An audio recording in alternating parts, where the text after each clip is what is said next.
Tú, Rodríguez, es un poco obsesivo, me parece. Un poco. Ya sabes que hemos dicho otras veces que somos obsesivos un poco corregidos. Pues hablemos de los obsesivos en la vida cotidiana. ¿Cómo nos comportamos los obsesivos? ¿Cómo nos comportamos? Pero vamos a hablar de más obsesivos que nosotros, ¿eh, José? ¿Todavía? Sí, más que nosotros, sí. Bueno. No vamos a hablar hoy de los trastornos obsesivos, que es un tema de que hemos hablado otras veces, sino de una cosa mucho más corriente, que es el obsesivo en la vida cotidiana, porque el obsesivo es una persona que sufre mucho en la vida cotidiana. La personalidad obsesiva es un tipo de personalidad que a mí me gusta en general, porque naturalmente por eso la tenemos nosotros, sí, claro. Que a mí me gusta en general, ¿no? Pero hay que corregir, hay que limar varias cosas. Por ejemplo, el obsesivo es una persona dominada por el sentido del control y del sentido de la responsabilidad. Vive absolutamente dominado por su sentido del deber.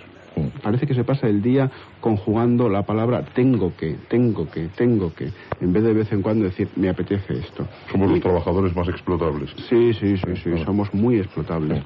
Y segundo, vive dominado por otra cosa muy importante, que es el controlarlo. Lo quiere tener siempre todo controlado. Claro, eso le somete a una gran tensión. O sea, no se puede tener todo controlado. Entonces el obsesivo normalmente siempre se pasa el día preocupado, obsesionado, valga la redundancia, por tenerlo todo perfectamente atado, todo controlado, y todos sabemos perfectamente que no se puede controlar prácticamente nada.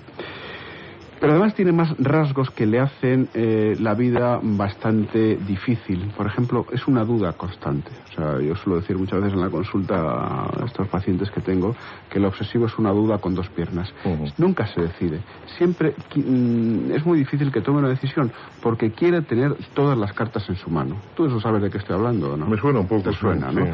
O sea, para tomar una decisión, pues nunca podríamos ser grandes empresarios. Tienen que tomar una decisión en un momento dado, pero eso sí, somos, y aquí nos estamos apuntando, somos buenos profesionales, porque como hacemos las cosas bastante bien, metódicamente.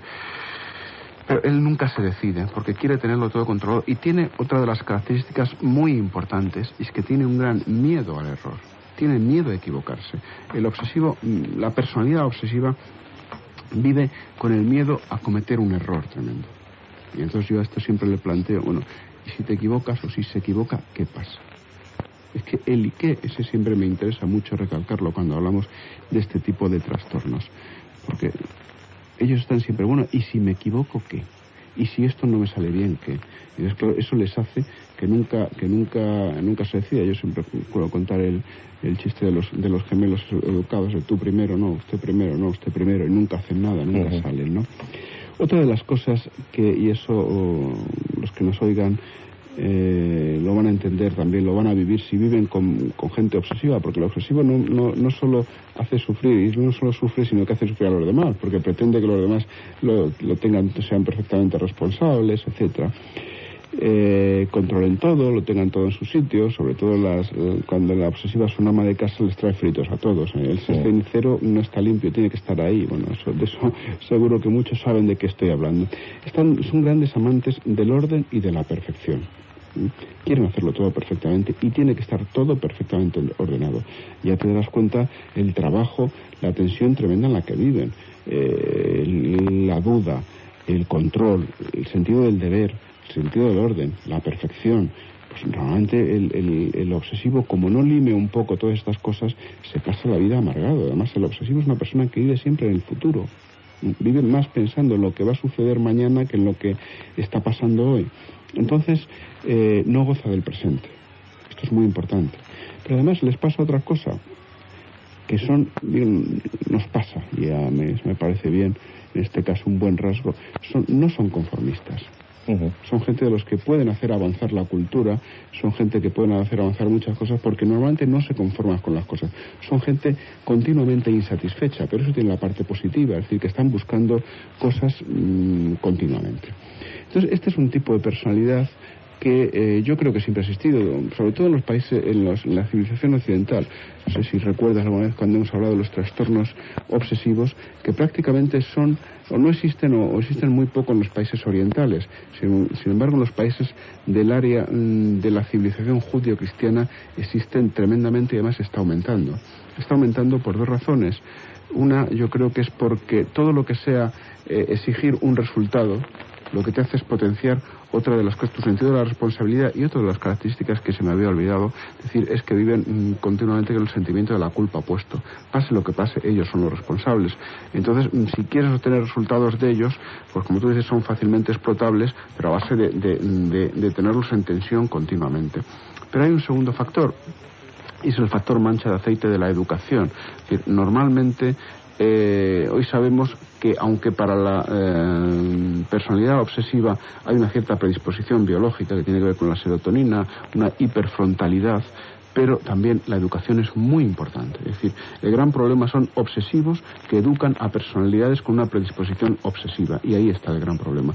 Sabemos que la educación es muy importante para hacer este tipo de personalidades que, si bien puedo decir que luego en general son triunfadores sociales en muchos casos, pero son grandes sufridores, y por eso yo quisiera siempre lanzarles el mecanismo. Además voy a contar un caso ahora muy curioso, un caso que no es mío, pero yo podría contarlo exactamente igual, de una persona indecisa. Pero esta gente, que no hay que controlarlo todo, y si fallan no pasa nada. El IQ es muy importante, y que no hay nadie que sea el culpable de todo, ni el inocente de todo. Es muy importante limar esos rasgos negativos de la personalidad.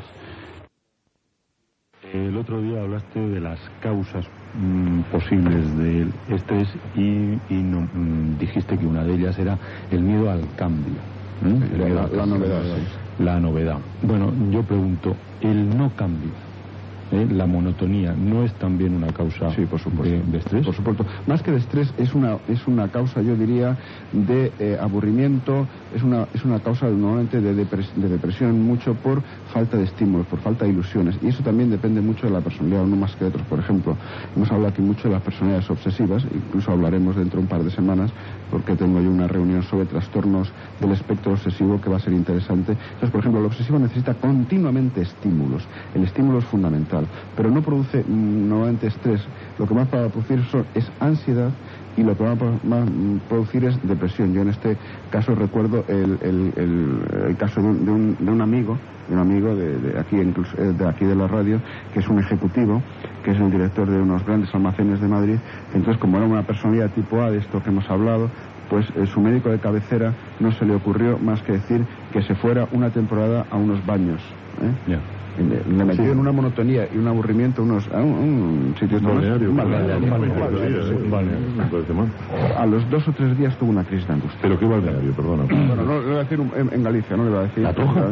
Bueno, por eso, ¿Le mandó a la Toja? Lo sabía yo que... ¿Le mandó a la Toja y te parece mal? ¿Hay que apuntarse en algún sitio? Yo también me encuentro muy Pero eso depende de la personalidad. Pero lo que hizo es aburrirse continuamente. El aburrimiento extremo es negativo. Eso Nuestro cerebro, como os he dicho antes, prácticamente no ha evolucionado casi nada con respecto al cerebro de nuestros antecesores. Solo hay 2 cosas en las que hemos evolucionado. Una en el polo frontal, la capa, lo que llamamos la corteza prefrontal, y 2 en el centro parietal, fundamentalmente izquierdo. Yo digo fundamentalmente izquierdo para algunos como yo, y porque el derecho casi, me refiero porque el izquierdo es el del hablar y el derecho es el de la música, y el de la música en mí no se ha desarrollado absolutamente nada, como ya saben. Al menos en cuanto a la interpretación se refiere, ¿no? Exacto. Entonces, ¿por qué estas 2 cosas? Pues fíjense ustedes, porque el polo frontal es el que decide nuestra conducta, lo planea las cosas, y es la que decide nuestra conducta moral. Por eso los obsesivos, que es lo que tienen esa hipertrofia, son gente con grandes escrúpulos morales, etcétera, etcétera.